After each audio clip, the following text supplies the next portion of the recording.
The sun begins its slow descent over the Zagros Mountains, casting long amber shadows across a landscape that has watched the rise and fall of civilizations for thousands of years. We find ourselves in the ancient Near East, in a time when the world felt vast and mysterious, and the borders of empires were written in the dust of the high plateaus. The air is cool and thin here, carrying the scent of dry earth, wild thyme, and the distant wood smoke of nomadic fires.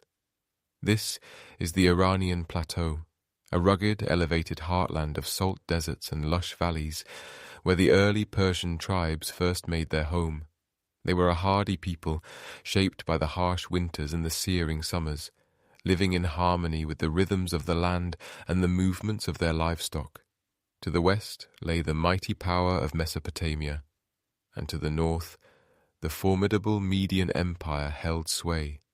But here in the quiet cradle of the south, a new story was beginning to stir in the shadows of the mountains. The year is roughly 559 before the Common Era, and the region of Anshan is a place of modest stone dwellings and green pastures.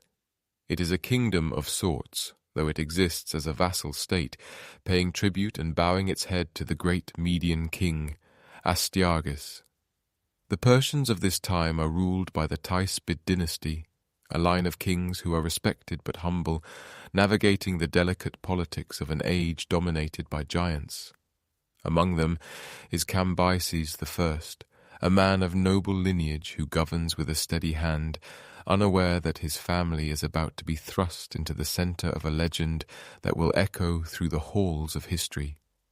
The world at this moment is a patchwork of competing powers. The Lydians in the west, with their fabled gold, the Babylonians with their towering ziggurats, and the Medes who believe their dominion will last forever. But history has a way of turning on the smallest of hinges, and for the Medes that hinge was a dream. It is said that King Astyages, resting in his opulent palace in Ecbatana, was visited by a series of vivid and terrifying visions. In one dream, he saw a vine growing from the womb of his daughter, Mandane, a vine that spread its leafy reach until it covered the entirety of Asia. His priests and dream interpreters, speaking in hushed tones, warned the king that this was a prophecy of a grandson who would one day rise to overthrow him and claim the world as his own. To prevent this, Astyages married his daughter not to a powerful Median noble, but to Cambyses of Anshan, a man he considered a quiet, harmless Persian of lower status. He believed that by sending her to the rugged highlands of the south, he could neutralize the threat and keep the crown secure. As we watch the starlight begin to twinkle over those ancient valleys, perhaps you are also finding a sense of stillness and peace. If you are settling in for the night and find comfort in these journeys through time, you are very welcome here at the Slumber Archives. We share new history narrations just like this one every single day.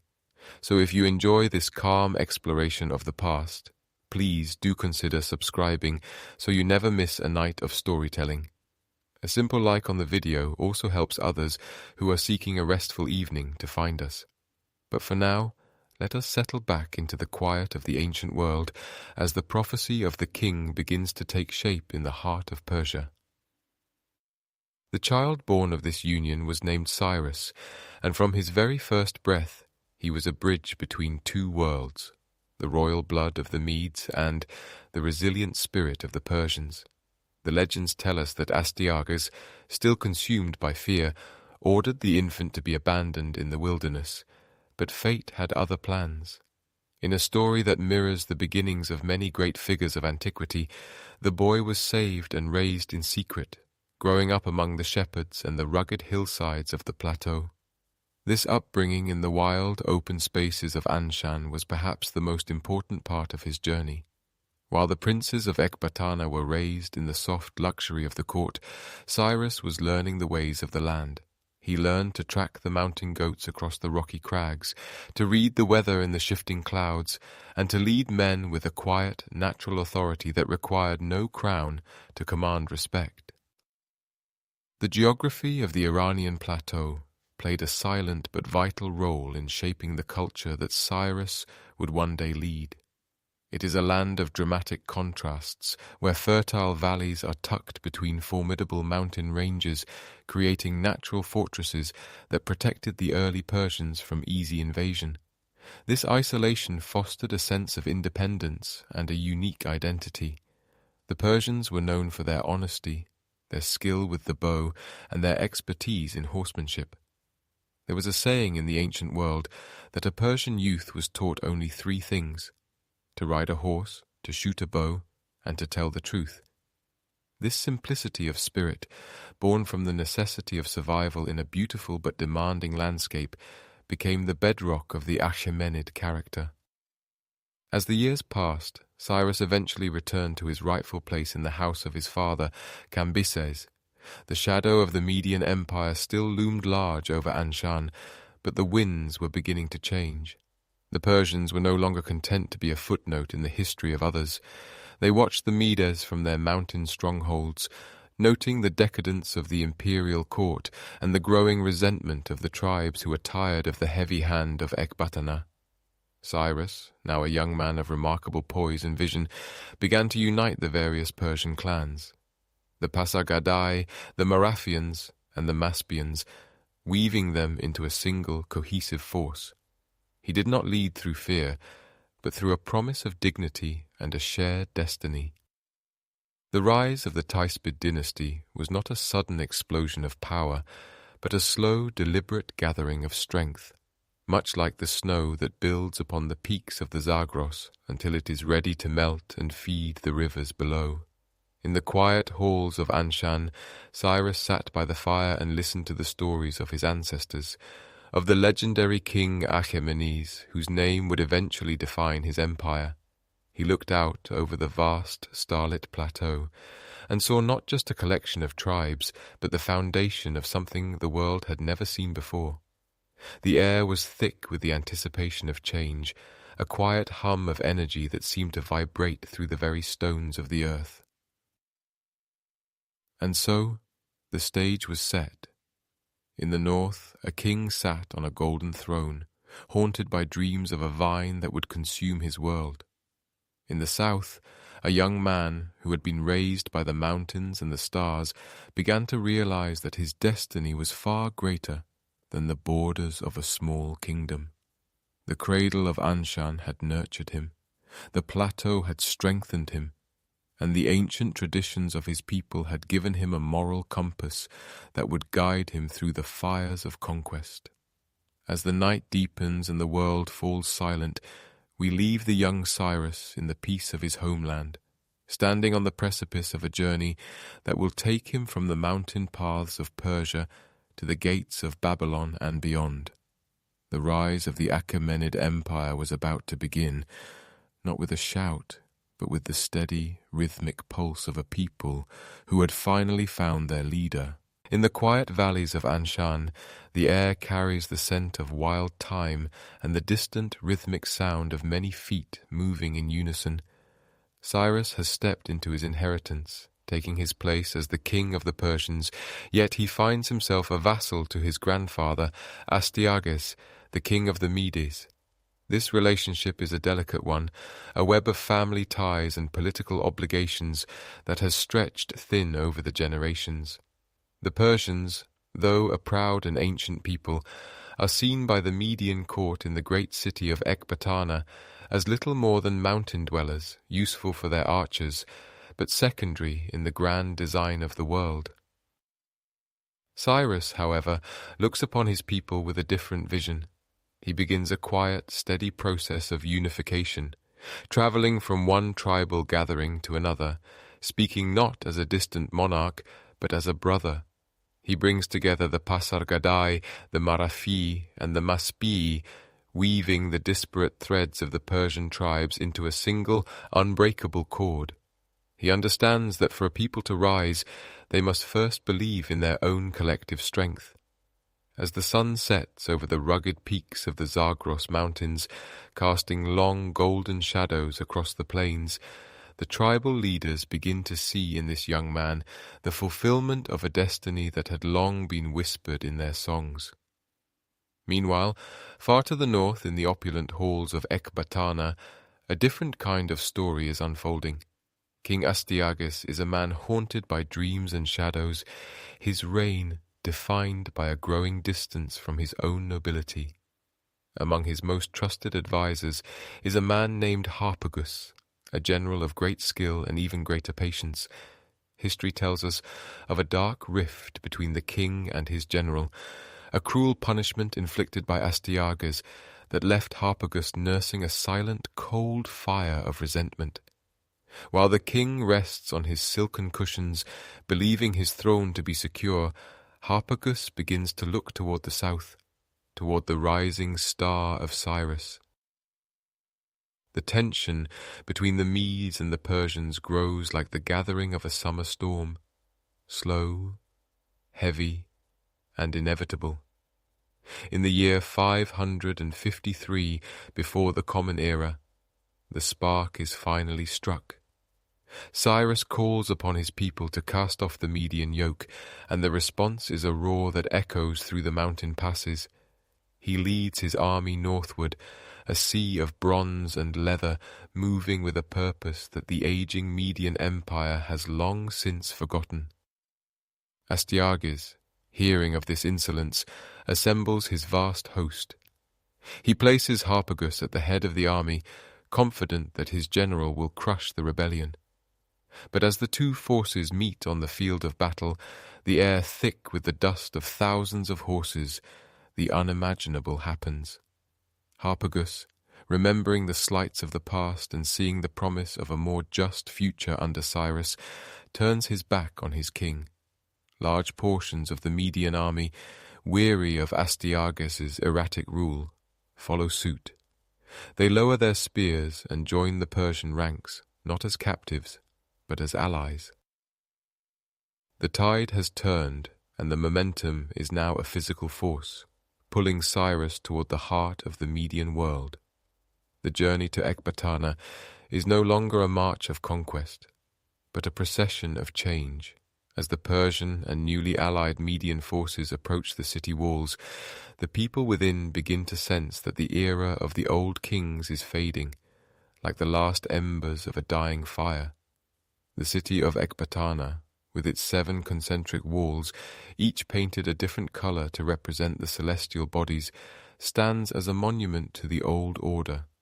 But walls, no matter how high or how brightly colored, cannot hold back the weight of a changing world. When the city finally falls in 550 before the Common Era, it does not happen with the brutal slaughter that characterized the conquests of the Assyrians who came before. Instead, there is a strange, heavy silence. Cyrus enters the city not as a vengeful destroyer, but as a restorer. He claims the treasures of the Median kings, the gold and the lapis lazuli, the fine silks and the ancient records, yet he does not put the city to the torch. He allows the Median officials to remain in their posts, and he treats the captured Astyages with a level of dignity that baffles the observers of the time. This moment marks a fundamental shift in the history of the ancient world. The center of power has moved from the Medes to the Persians, yet Cyrus ensures that the transition feels like an evolution rather than a fracture. He begins to refer to himself as the king of the Medes and the Persians, blending the two identities into a single imperial vision. The administrative foundation he lays in these early days is built upon a revolutionary concept, the idea of tolerance. He understands that an empire held together only by fear will eventually crumble under its own weight, but an empire built on the inclusion of diverse cultures can endure for centuries. As the first nights of his new reign settle over Ecbatana, Cyrus sits in the cool evening air, looking out over the city he now commands.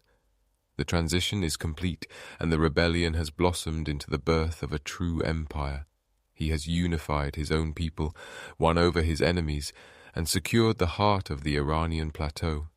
But even as the city sleeps in this new peace, the mind of the great king is already turning toward the horizon. To the west lies the wealth of Lydia and the Greek cities of the coast, to the east the vast stretches of Central Asia, and to the south the ancient, towering walls of Babylon. The rebellion was merely the opening movement of a much grander symphony. The world is beginning to wake up to the reality of a Persian power that is unlike anything seen before, a power that seeks to govern through the preservation of local customs rather than their destruction.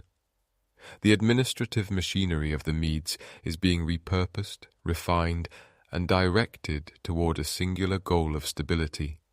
The satrapies, the provincial divisions that will become the backbone of the empire, are beginning to take shape in Cyrus's mind, ensuring that his voice can be heard even in the furthest reaches of his domain. In the quiet of the palace, the flickering torchlight casts long shadows against the stone walls, reflecting the immense scale of the task ahead. Cyrus has moved from a tribal leader in a dusty province to the master of a kingdom that spans the breadth of the known world. And yet, there is a calmness in his approach, a measured pace that suggests he is not merely reacting to events, but guiding them with a steady hand. The rise of the Achaemenid Empire is no longer a dream or a prophecy. It is a living, breathing reality, carved out of the mountains and tempered in the fires of a rebellion that chose mercy over vengeance. As we drift deeper into the night, let the image of the seven-walled city of Ecbatana fade into a soft, shimmering memory. The sound of the wind through the Zagros passes carries the stories of the soldiers who decided to lay down their arms and join a new cause. The world is vast, and the journey of Cyrus is only just beginning. The foundation has been laid, the tribes are one, and the path toward the sunset is open and waiting. For now there is only the rhythmic breathing of a world at rest, unaware that the map of the earth is being redrawn by a man who believes that the greatest strength of a king lies in his ability to forgive. The path toward the sunset leads Cyrus across the rugged plateaus of Anatolia, where the air grows thinner and the scent of wild thyme gives way to the metallic tang of approaching iron. As the Persian influence stretches westward, it eventually touches the borders of Lydia, a kingdom of legendary opulence and shimmering gold. At the heart of this realm sits King Croesus, a man whose name has become synonymous with wealth, yet whose heart is heavy with the weight of destiny. Croesus, wary of the rising tide from the east, seeks guidance from the divine, sending messengers with gifts of gold and silver to the oracle of Delphi. The priestess, shrouded in the mists of the sacred spring, offers a prophecy as shimmering and elusive as a reflection in a mountain pool. She tells the king that if he crosses the river Halis, he will destroy a great empire. Reassured by these words, Croesus leads his army across the water, never suspecting that the empire destined for ruin is not that of Cyrus, but his own. The confrontation begins in the autumn, a season of cooling fires and long shadows. The two armies meet at Pteria, where the clash of bronze and the cries of men echo through the valleys, yet the battle ends in a stalemate as the sun dips below the horizon. Following the customs of the age, Croesus withdraws his forces to his capital of Sardis, intending to wait out the winter and summon his allies when the spring thaw arrives. He dismisses his mercenaries and settles into the comfort of his palace, believing the campaign season has reached its natural end. But Cyrus is a man who does not follow the rhythms of tradition. He understands that the element of surprise is a weapon more potent than any spear. Through the biting cold and the swirling snows of the Anatolian highlands, the Persian army continues its march, following the retreating Lydians with the silent persistence of a winter wind. When the sentries atop the walls of Sardis look out, they do not see an empty plain, but a sea of Persian banners fluttering in the frost. As the Lydian cavalry, famed for their skill and their powerful horses, assembles outside the city walls, Cyrus realizes he must find a way to neutralize their strength. It is here that he employs a stroke of quiet brilliance, a tactic whispered through history as a testament to his ingenuity. He gathers the camels that have been carrying the army's supplies and places them at the front of his line. As the Lydian horses catch the unfamiliar and pungent scent of the camels, they are seized by a primal fear. The disciplined chargers bolt and scatter, their riders unable to calm the panicked beating of hooves against the earth. The advantage of the Lydian horsemen vanishes in an instant, and the battle shifts into a siege that will determine the fate of the West. The walls of Sardis are formidable, rising like sun-bleached cliffs against the sky. But even the strongest stone has a weakness. For 14 days, the Persians watch and wait, until a sharp-eyed soldier notices a Lydian guard accidentally drop his helmet down a steep, seemingly impassable section of the Acropolis. The guard climbs down the hidden crevices to retrieve it, revealing a secret path to the watchful eyes below. Under the cover of a moonless night, when the world is hushed and the only sound is the distant hoot of an owl, a small band of Persian climbers scales the heights. They move like shadows against the rock, their fingers finding purchase in the cracks of the cliffside until they reach the summit. The city falls not to a grand assault, but to the quiet footsteps of men who refuse to believe in the impossible. In the aftermath of the city's fall, the legends tell of a moment that would define the character of Cyrus for millennia to come. As Croesus stands before his conqueror, perhaps atop a funeral pyre, or perhaps in the quiet ruins of his throne room, the air is thick with the scent of smoke and the weight of a lost kingdom. Cyrus looks upon the fallen king, not with the cold eyes of a destroyer, but with the measured gaze of a man who recognizes that the wheel of fortune turns for everyone. He spares the life of Croesus, choosing to keep him as an advisor rather than a trophy. In this act of mercy, the wealth of Lydia, the gold of the river Pactolus, and the sophisticated administrative systems of the Lydian court is not merely looted, but integrated into the fabric of the growing empire. The shimmering coins of Sardis begin to flow through Persian hands, and the knowledge of the Lydian scribes becomes the foundation for a new way of governing. With the fall of Sardis, the horizon expands once more, stretching until the earth meets the endless blue of the Aegean Sea. The Greek cities of the coast, the vibrant centres of trade and philosophy, like Miletus and Ephesus, now find themselves at the edge of a new world order. The salt spray of the Mediterranean carries the news of the Persian king to distant shores, and the people of the islands look eastward, with a mixture of wonder and trepidation. Cyrus does not rush to crush these coastal enclaves. Instead, he allows the reality of his presence to settle like the evening mist. He understands that an empire is not built solely on the edge of a sword, but on the management of trade, the respect for local customs, and the slow, steady integration of diverse peoples into a single, harmonious whole. As the years of the conquest pass, the Persian Empire becomes a tapestry of cultures, stretching from the dusty plains of Iran to the sun-drenched marble of the Ionian coast. The soldiers who once knew only the mountains of Anshan now walk the streets of cosmopolitan hubs, marveling at the strange languages and the intricate crafts of the West. And through it all, Cyrus remains a figure of calm authority, a shepherd who has gathered the disparate flocks of the earth under one banner. The world is changing, the old borders are fading, and the map is being redrawn with a steady hand. The sun sets over the Aegean, casting a golden path across the water that seems to lead toward the very edge of the world. In the quiet of the camp, the fires burn low, and the men speak in hushed tones of the wonders they have seen, the golden statues of Lydia, the strange prophecies of the Greeks, and the mercy of a king who conquered a kingdom only to gain a friend. The air is cool and still, filled with the soft rustle of the wind through the olive groves. There is a sense of completion in the air, a feeling that the first great chapter of this story has reached its end, yet the ink is still wet on the pages to come.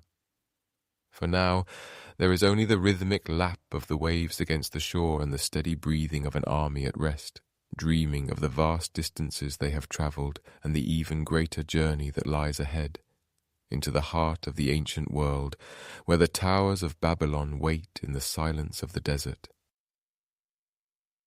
The desert night is vast and cooling, a soft velvet blanket that settles over the encampment as the Persian fires flicker low, casting long dancing shadows against the dunes.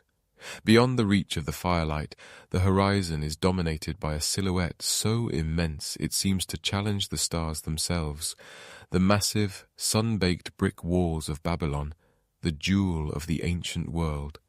For centuries, these walls have been whispered of in distant lands as impenetrable, a fortress city cradled by the mighty Euphrates, where the gates are plated in bronze and the gardens hang like emerald clouds above the dusty plains.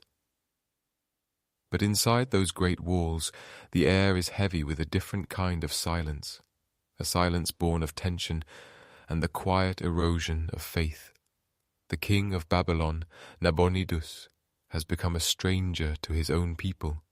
He is a man of deep intellect and perhaps too much introspection, a king who spent 10 years in the distant desert oasis of Taima, leaving his son Belshazzar to rule in his stead. While the people of Babylon yearned for the ancient traditions and the comforting presence of their king during the great festivals, Nabonidus remained distant, obsessed with the moon god, Sin, and neglecting the patron deity of the city, the great Marduk. The streets of the city are narrow and winding, and as the moon rises, you can almost hear the hushed conversations behind heavy wooden doors. The priesthood of Marduk, once the most powerful and influential group in the empire, feels sidelined and slighted. They watch as the temples grow quiet, and the king's devotion wanders to foreign gods and forgotten ruins. To them, the kingdom feels hollow, its spiritual heart beating with a faint, irregular rhythm. There is a sense that the divine favor has shifted, moving like the wind across the plains, looking for a new vessel, a new protector who will honor the old ways. And so, as the Persian army draws closer, the mood within Babylon is not one of unified defiance, but of a weary, watchful waiting, as if the city is holding its breath, wondering if the end of an era is finally at hand. As the autumn of 539, before the common era begins to turn the leaves brittle, Cyrus does not move with the reckless haste of a conqueror, but with the patient precision of an architect. He knows that a direct assault on the walls of Babylon would be a bloody and perhaps impossible task. The walls are wide enough for a 4-horse chariot to turn around upon their crests, and the river itself acts as a deep, swirling moat that guards the city's heart. Cyrus sits in his tent, the map of the waters spread before him, listening to the low murmur of the Euphrates as it flows toward the city. He conceives a plan that is as elegant as it is daring, a strategy that relies not on the strength of the sword, but on the mastery of the earth and water. Far upstream from the city, where the river bends through the soft silt of the valley, Cyrus commands his engineers to begin a monumental task. Thousands of men, working in the cool hours of the twilight and the early dawn, begin to dig. They carve massive trenches and deep basins into the dry earth, moving ton after ton of soil until a new path is cleared. They are diverting the lifeblood of Babylon itself. Imagine the scene as the work nears completion. The rhythmic sound of shovels striking the earth, the low calls of the laborers, and the steady, relentless movement of the water. On the night of a great Babylonian festival, while the city is distracted by feasting and the glow of 1,000 lamps, the final barriers are broken. The Euphrates, which had for generations been the city's greatest defense, begins to pour into the new canals. The water level in the main channel drops slowly at first, then more rapidly, until the once mighty river becomes nothing more than a shallow stream, barely reaching a man's thighs. The great riverbed, usually hidden beneath deep, dark currents, is exposed to the starlight, a muddy road leading directly under the city's massive water gates. In the deep hush of the night, the Persian soldiers begin their march. They do not run. They move with a steady, quiet resolve, their boots squelching in the wet silt of the riverbed. The city guards, perhaps lulled into a false sense of security by the festival or the perceived safety of the waters, do not notice the shadows moving beneath the arches of the gates. The Persians enter Babylon not with the roar of a storm, but like the rising tide, inevitable, quiet, and overwhelming. As the sun begins to crest the horizon, casting a pale gold light over the ziggurats and the blue-tiled gates of Ishtar, the people of Babylon wake to a world that has changed overnight. But there is no smoke rising from the houses, no sound of panicked screaming in the streets. Instead, there is a strange, profound calm. The Persian soldiers stand at the intersections, their spears held upright, their expressions neutral. They have been given strict orders by Cyrus. There is to be no looting, no terror, and no desecration. Cyrus himself prepares for his entry into the city, not as a foreign destroyer, but as a returning prince. When he finally passes through the gates, he is met not with stones and curses, but with branches of green palm and cries of welcome. The priesthood of Marduk leads the way, their ornate robes sweeping the dust as they hail Cyrus as the chosen one of their god. To them, Cyrus is the instrument of Marduk's will, sent to restore the temples and bring the kingly presence back to the heart of the world. They see in this Persian outsider a leader who respects their traditions more than their own king did. The air is filled with the scent of incense and the sound of low melodic chanting as Cyrus makes his way toward the center of the city. He moves with a measured grace, acknowledging the crowds with a tilt of his head, his presence a soothing balm to a city that had feared the worst. In the eyes of the Babylonians, the transition of power feels less like a conquest and more like a liberation, a return to a natural order that had been disturbed. As the days pass, the reality of the Persian peace begins to settle over the land. Cyrus issues his famous decree, carved onto a clay cylinder in the elegant cuneiform script of the region. He speaks of restoring the sanctuaries, of allowing the displaced peoples to return to their homelands, and of his desire to rule through justice rather than fear. The words are soft, like the rustle of parchment, but they carry the weight of a new era. The captives who had spent decades in the shadow of the Babylonian towers look toward the horizon with new hope, realizing that the gates are finally open. The great king sits in the palace of Nebuchadnezzar, looking out over the hanging gardens as the evening mist begins to rise from the river. The Euphrates has been returned to its natural course, its waters once again deep and protective, reflecting the shimmering lights of the city. The empire of the Achaemenids has now absorbed the oldest and most prestigious civilization in the world, and yet the transition has been as gentle as the turning of a tide. The night is quiet now, the only sound the distant, rhythmic pulse of a drum from a nearby temple and the soft sigh of the wind through the palm fronds. The city of Babylon, once a symbol of pride and isolation, has become the beating heart of a vast, multicultural empire, and as the stars turn slowly in the velvet sky above the desert, Cyrus watches the darkness, knowing that the world he has built is unlike any that came before, an empire held together not just by the strength of its walls, but by the quiet respect of its people.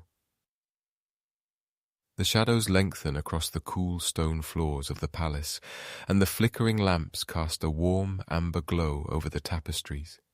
The journey from the rugged mountains of Persis to the lush plains of Mesopotamia has been long, and the weight of the crown is heavy, yet there is a sense of profound peace in the air. The sounds of the city fade into a gentle hum, a lullaby of a civilization at rest, secure in the knowledge that a new day will bring not fire, but the steady, measured light of a golden age. In the quiet wake of the conquest, as the dust of the transition settles over the city of Babylon, Cyrus does not act as a typical conqueror might. He does not demand the destruction of idols or the forced conversion of the people to the gods of the Persians. Instead, he performs an act of diplomacy that will echo through the ages, captured forever on a small barrel-shaped clay object known to us as the Cyrus Cylinder. Imagine the scribe's hand moving steadily over the wet clay, etching the cuneiform script in fine rhythmic lines, the stylus pressing deep to record a decree of peace. This cylinder, buried beneath the foundations of the Temple of Marduk, serves as a foundation for a new kind of governance, a declaration that the diverse peoples of the empire are free to live according to their own traditions and worship their own gods. It is a soft, steady pulse of pluralism in an age often defined by the sword, and as the clay dries in the warm Mesopotamian sun, it solidifies a promise that the great king will be a protector rather than a master. Among those listening most intently to these proclamations are the Jewish people who have lived in the shadow of the Babylonian captivity for 70 long years. For generations they have sat by the rivers of Babylon and wept, remembering Zion, their songs silenced and their harps hung upon the willow trees. But now the silence is broken by the voice of the Persian king. Cyrus issues an Edict of Restoration, a decree that allows the exiles to return to their ancestral home in Judah. We can imagine the scene as the news spreads through the Jewish quarters. The quiet gasps of disbelief, the slow realization that the exile is finally over, and the packing of meager belongings for the long trek westward across the desert. It is not merely a journey of miles, but a journey of the spirit, a return to the hills of Jerusalem that many have only known through the stories of their elders. And so, the caravans begin their slow, rhythmic march across the vast stretches of sand and scrub, the camels' bells tinkling softly in the cool morning air. Cyrus does more than just grant them passage. He returns the sacred gold and silver vessels that had been looted from the first temple by Nebuchadnezzar, entrusting them to the returning leaders so that they might be used once more in the service of their faith. This act of profound generosity earns Cyrus a place of singular honor in the Hebrew tradition. He is the only non-Jew to be granted the title of Messiah, or the Anointed One. In the eyes of the prophets, he is a shepherd chosen by a higher power to bring his people home, a steady hand guiding them back to the ruins of their holy city. As they arrive and begin to clear the rubble from the Temple Mount, the first stones of the second temple are laid. A quiet, rhythmic tapping of chisels against limestone that marks the rebirth of a nation under the shelter of the Persian wing. While the temples are being rebuilt and the exiles are finding their way home, the administrative genius of Cyrus begins to weave a complex web of order across his ever-expanding domains. He understands that an empire cannot be held together by force alone, especially one that spans from the Aegean Sea to the Indus River. He begins to formalize the satrapy system, a method of governance that is both flexible and firm. The empire is divided into vast provinces, each governed by a satrap, a protector of the kingdom. These men are often members of the royal family or trusted Persian nobles, but they do not rule in isolation. They are supported by local bureaucracies, allowing the ancient laws and customs of each region to persist beneath the umbrella of Persian authority. It is a delicate balance, a symphony of many voices conducted by a single, distant baton in the heart of Persis. As the years pass, this system creates a sense of profound stability that the ancient world has rarely known. A merchant can travel from the Mediterranean coast to the highlands of Iran, passing through various satrapies, and find that the weights and measures are consistent, the roads are protected, and the king's peace is absolute. The satraps collect the tribute and maintain the local defences, but they also act as the eyes and ears of the great king. To ensure that no satrap grows too powerful or too independent, Cyrus employs a network of inspectors known as the king's eyes and ears. These officials travel unannounced through the provinces, their arrival as quiet as a shadow, ensuring that justice is being served and that the people are not being burdened beyond what is fair. It is a system built on a foundation of trust, but reinforced by a quiet, watchful presence. A government that breathes with the rhythm of the land itself. The atmosphere of the empire during this period is one of a slow, unfolding prosperity. In the marketplaces of the great cities, the air is thick with the scent of spices from the east and cedar from the west. The sound of many languages fills the air, yet there is a common understanding, a shared sense of belonging to something vast and enduring. Cyrus watches over this mosaic of humanity with a measured gaze, his policies reflecting a deep understanding of the human heart. He knows that a man who is free to pray to his own God and live by his own laws is a man who will contribute to the strength of the whole. This religious pluralism is not just a political tactic, it is the cornerstone of the Achaemenid soul, a belief that the diversity of the world is a reflection of the grandeur of the divine. As the sun sets over the reconstructed walls of Jerusalem and the rising towers of the Persian administrative centers, there is a feeling of a world being mended.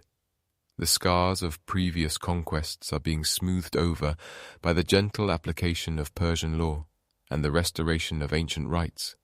The Jewish elders, standing amidst the rising walls of the Second Temple, look toward the east with a sense of gratitude, their prayers mingling with the smoke of the evening fires. In the satrapies, the local governors retire to their gardens, the sound of running water in the stone channels providing a soothing backdrop to the evening's reflections. The empire is at rest, its many parts moving in a slow, harmonious dance, held together by the vision of a man who saw himself not as a destroyer of cities, but as a restorer of worlds. The night air is cool and carries the scent of jasmine and damp earth, a reminder of the fertility and life that the peace of Cyrus has fostered.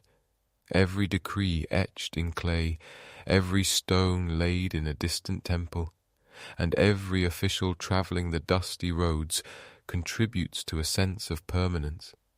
The rise of the Achaemenid Empire is not a sudden, violent eruption, but a steady, measured growth, like the rising of a tide that lifts all boats.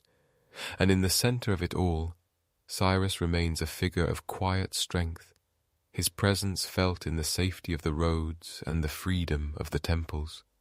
The world is changing, the old cycles of brutal conquest giving way to a new era of administrative brilliance and cultural respect, a golden age that feels as though it might last forever. To truly understand the heart of this new world, one must travel to the plains of the Murghab, where the air is thin and crisp, and the light of the setting sun turns the limestone ridges into a soft, glowing gold. Here, Cyrus chooses to build his first great capital, a place called Pasargadae. It is not a city of crowded streets and towering fortifications like the ancient hubs of Mesopotamia, but rather a sprawling, open landscape where the boundary between architecture and nature begins to dissolve. As you walk through the gates of this city, the first thing you notice is the scent, a sweet, cool fragrance of damp earth, blooming roses, and ancient cedar. This is the birthplace of the Pasargadae, a word that will eventually travel through the centuries to become our modern word for paradise. These are the royal gardens of Cyrus, and they are unlike anything the world has seen before. Instead of a wild thicket, the gardens are organized with a profound sense of mathematical harmony. Stone water channels, carved from white limestone, crisscross the grounds in straight, clean lines, carrying the cool mountain runoff through the heart of the palace complex. The sound of this water is a constant, gentle companion, a soft, rhythmic bubbling that masks the noise of the wind and the distant calls of the court. Small basins are placed at regular intervals, where the water pauses to pool and reflect the sky, creating mirrors of blue amidst the deep greens of the cypress and fruit trees. Cyrus does not wish to dominate the landscape, but to frame it. The palaces are not massive blocks of stone, but airy, light-filled pavilions with wide porticos that open directly onto the greenery. When you look at the columns, you see the story of an empire that is learning to speak every language of the earth. The bases of the pillars are heavy and dark, reminiscent of the sturdy craftsmanship of the Medes, while the fluted shafts rise with the elegance of the Ionian Greeks. High above, the capitals are carved into the shapes of bulls and lions, echoing the grandeur of Assyria. Yet there is a lightness here, a sense of space and breadth that is uniquely Persian. It is as if Cyrus has gathered the best ideas from every land he has touched, the stonework of the Lydians, the masonry of the Egyptians, the artistry of the Levant, and woven them together into a single, peaceful tapestry. Dominating one of the doorways is a figure carved in low relief, a silent guardian that watches over the passage of time.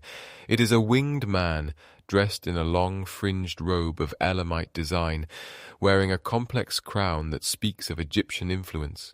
4 great wings spread from his shoulders, their feathers carved with such delicate precision that they seem almost soft to the touch. Above him, a simple inscription in 3 languages once proclaimed, "I am Cyrus, the king, an Achaemenid." There is no list of slaughtered enemies here, no boast of cities burned to the ground. Instead, there is only this quiet statement of identity, a calm presence standing at the threshold of a new era. Daily life in Pasargadae moves with a measured, rhythmic grace. The Persian nobility, once a people of rugged mountains and nomadic trails, have begun to settle into the rituals of a sophisticated court. In the early morning, before the heat of the day settles over the plain, the air is filled with the sound of horses. The Persians have a deep spiritual bond with their mounts, and the young nobles spend their hours practicing the arts of archery and horsemanship, learning to ride with such fluidity that man and beast seem to move as one. They are taught from a young age 3 simple virtues: to ride well, to shoot straight, and to tell the truth. This devotion to honesty is the invisible mortar that holds the empire together, a moral landscape as clear and well-ordered as the stone water channels in the garden. As the sun climbs higher, the activity shifts to the shaded cool of the Apadana, the great audience hall. Here, the floors are polished until they shine like still water, and the walls are hung with heavy silks that stir gently in the breeze. The king does not sit hidden behind a wall of guards, but moves through his gardens, often meeting with officials and travellers in the open air. There is a sense of accessibility that is rare in the ancient world. You might see a Babylonian scholar discussing the stars with a Persian priest, or an Egyptian architect unrolling a papyrus scroll to show the king a new design for a drainage system. The court is a crossroads of the world's wisdom, a place where the sharp edges of different cultures are smoothed away by the shared pursuit of a stable, prosperous life. The meals of the nobility reflect this same blend of simplicity and refinement. They gather on low couches, dining on roasted meats seasoned with saffron and pomegranate, accompanied by flatbreads and bowls of dried figs and walnuts. Wine from the hills of Shiraz is served in shallow gold vessels, the metal hammered so thin that it feels weightless in the hand. But even in this luxury, there is a lingering memory of the old ways, a respect for the earth and the seasons. The gardens are not just for show, they are working landscapes filled with orchards of pomegranate, quince and almond. To walk through Pasargadae is to walk through a forest that has been invited to become a city. As evening begins to fall, the shadows of the tall columns lengthen across the stone-lined paths. The gardeners move quietly through the rows, tending to the flowers and ensuring the water continues its steady musical flow. There is a profound sense of stillness here, a feeling that the chaos of the world has been kept at bay by a vision of order that is both powerful and incredibly gentle. Cyrus has created more than a capital. He has created a physical manifestation of his philosophy. He has shown that a king can be a gardener, that an empire can be a sanctuary, and that the greatest strength lies not in the height of one's walls, but in the breadth of one's welcome.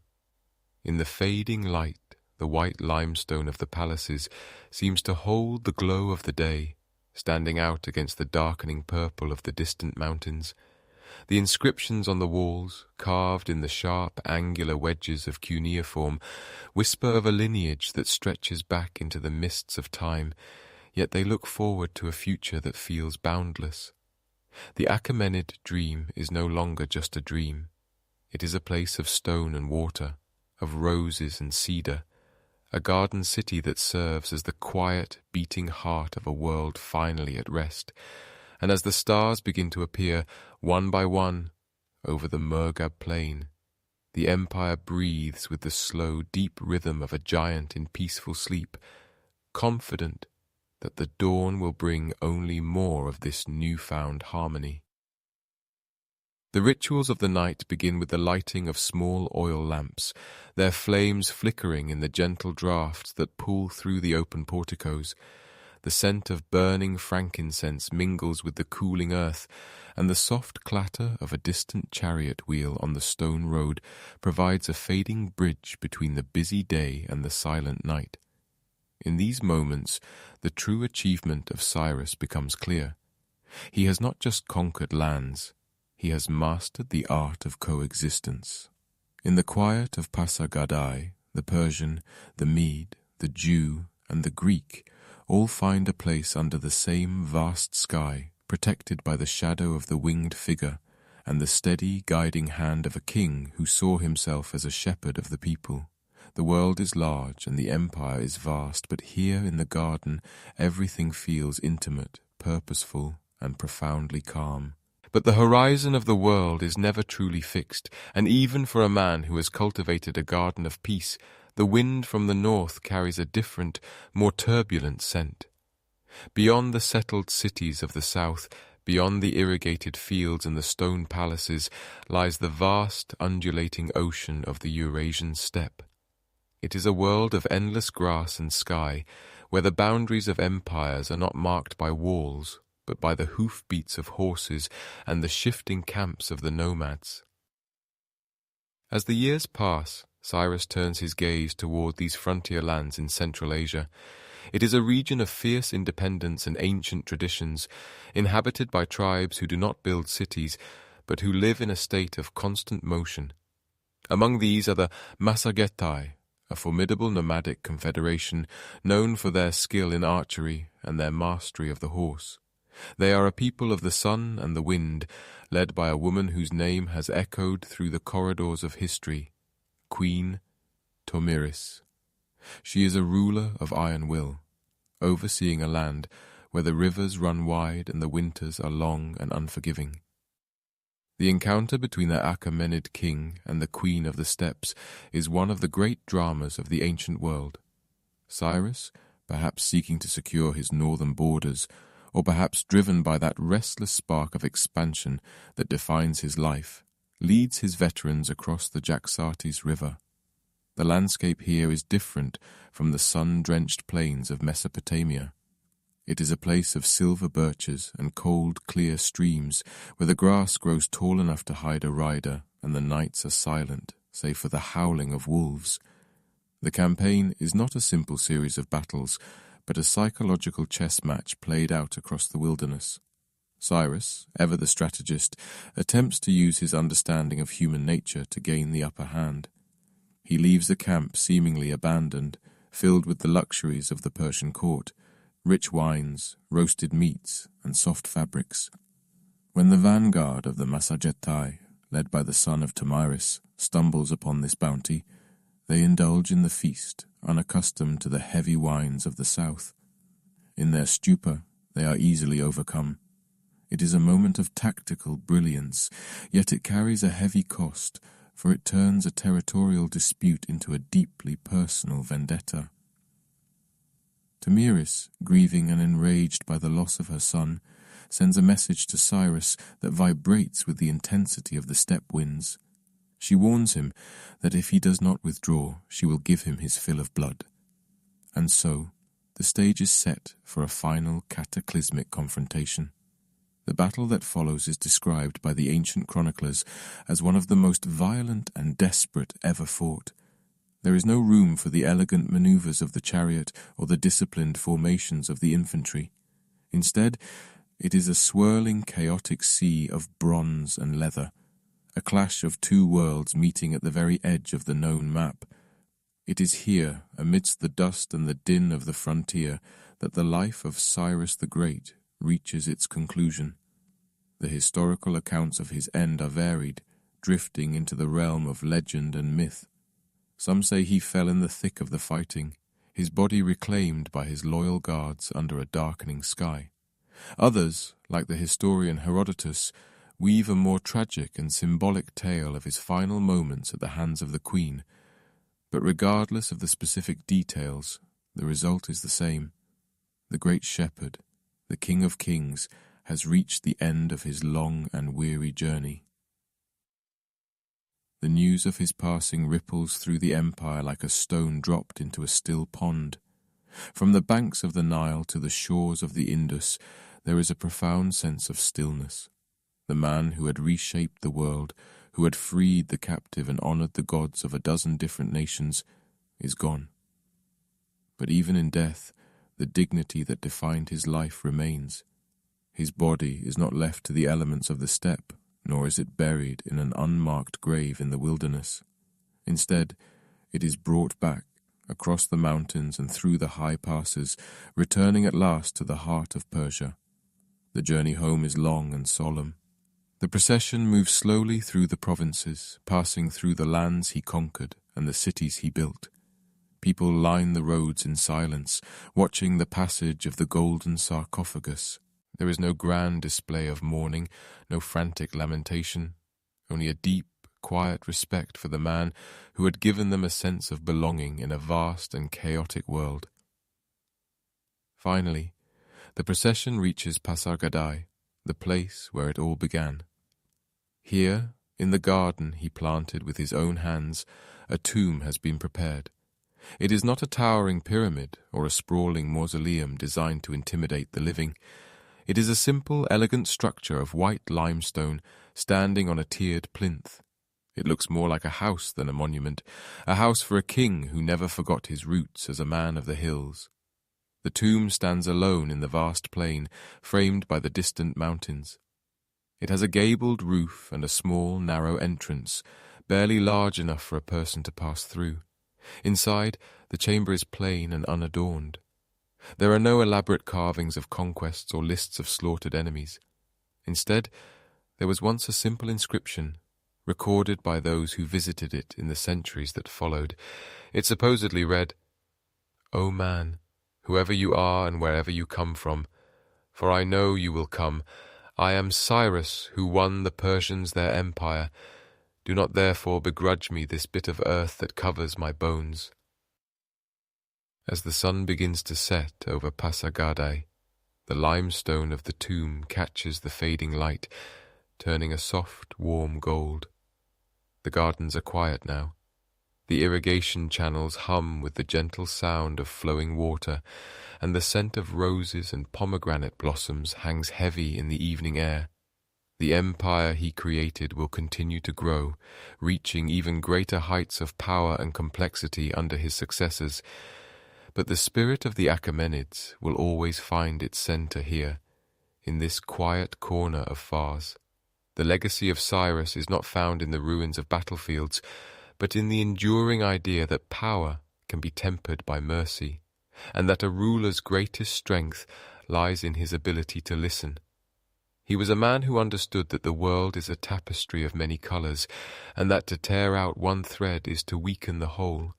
As the stars begin to emerge over the steppe and the mountains, the memory of the great king remains as steady and constant as the North Star. He rests now, far from the noise of the frontier and the pressures of the court. The wind whispers through the trees of the garden, carrying the stories of his deeds to the four corners of the earth. The shepherd has returned to his fold, and the empire he built sleeps under the watchful gaze of the winged figure, peaceful and secure in the knowledge that it was founded not just on stone and gold, but on the quiet, enduring strength of a human heart. The silence of Pasargadae is a profound thing. It is the silence of a life well lived, of a mission accomplished, and of a peace that transcends the rise and fall of nations. In this garden, time seems to slow down, and the boundaries between the past and the present begin to blur. One can almost imagine the king walking among the trees, checking the health of a sapling or pausing to watch the flight of a hawk. He is a part of this landscape now, as much as the rock and the soil. And as the night deepens, the world he shaped continues to turn, guided by the light of the vision he left behind. The frontier is quiet, the wars are over, and the great king is at rest. The light in the tomb has faded, leaving only the silver glow of the moon on the white stone, a beacon of stillness in an ever-changing world. The stillness of the tomb is not the end of the story, but rather a soft transition into the fabric of history itself. As the centuries began to drift like sand over the foundations of Pasargadae, the shadow of Cyrus long outlasted the stone of his monuments. His presence became a ghost that haunted the dreams of every conqueror and statesman who followed in his wake, a standard of measure against which all future greatness would be judged. 200 years after Cyrus was laid to rest, a young king from Macedon named Alexander crossed the Hellespont, carrying with him a copy of the Cyropedia, the biography of the Persian king that he had studied since his youth. When Alexander finally reached the tomb of the man he so deeply admired, he found it desecrated by thieves, the golden bed and the fine robes gone, the body cast aside. It is said that Alexander wept at the sight, and in a moment of profound reverence he ordered his own cloak to be draped over the remains of his predecessor, commanding that the tomb be restored to its former glory.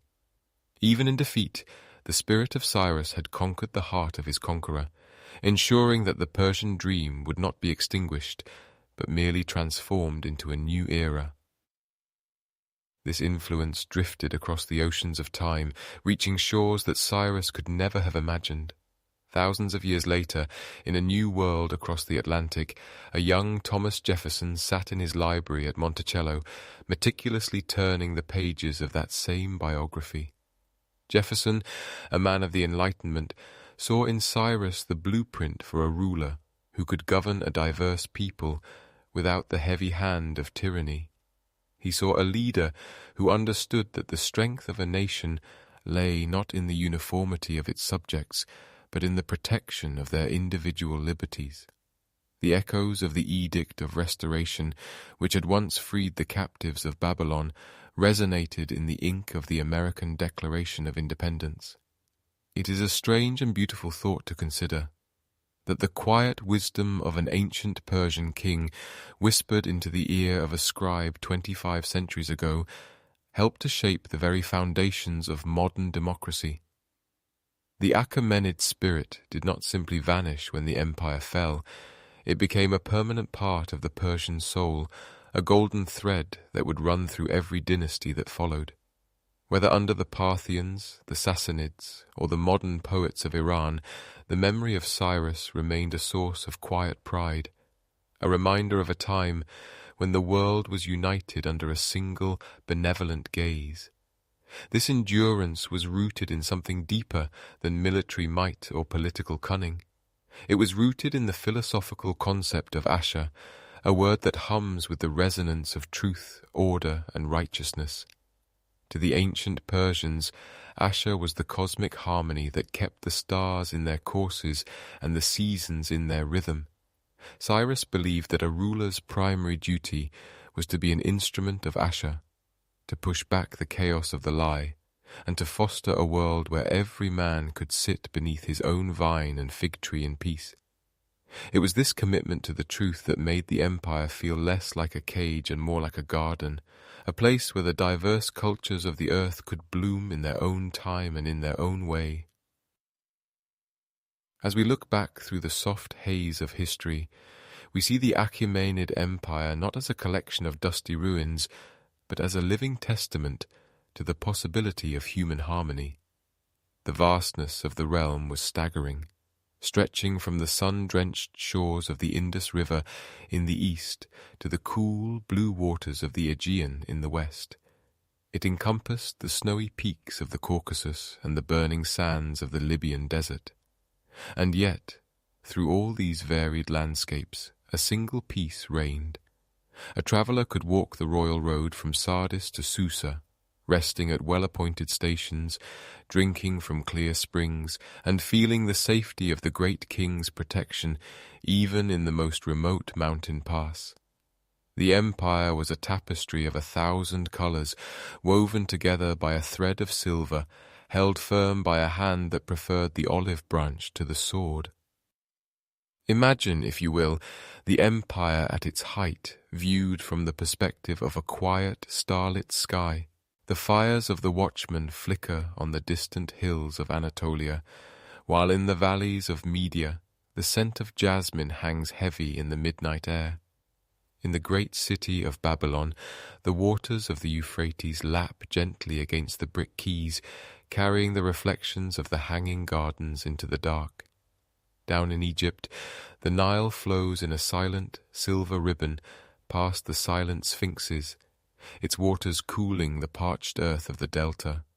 Far to the east, the rugged mountains of Bactria stand like silent sentinels, their peaks dusted with the first frosts of winter.